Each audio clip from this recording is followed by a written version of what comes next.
स्त्रीचं सजणं नेहमीच एक चर्चेचा विषय ठरत आला आहे आणि प्रश्न पडत आला आहे की ती सजते कुणासाठी. पण ती आरशात पाहताना ती कुणालाही शोधत नसते, तर ती स्वतःलाच स्वीकारत असते. साडी, कुंकू, लिपस्टिक हे आकर्षणासाठी नाही, तर ते आत्मसन्मानासाठी असतं. पण समाज विचारतो की इतकं सजायला कशाला हवं ना, लोकांच्या नजरा पडतील ना. जणू स्त्रीचं अस्तित्व नेहमी कुणाच्या ना कुणाच्या तरी नजरेवर अवलंबून आहे.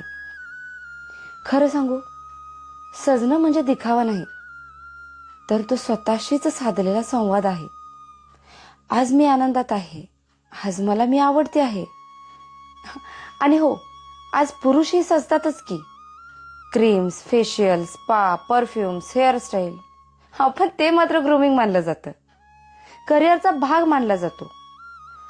मग स्त्री सजली तर प्रश्न का? यावरून एक लक्षात ठेवायला हवं की स्त्री सजते तेव्हा ते आमंत्रण नसतं, तर ती आत्मसन्मानाची अभिव्यक्ती असते.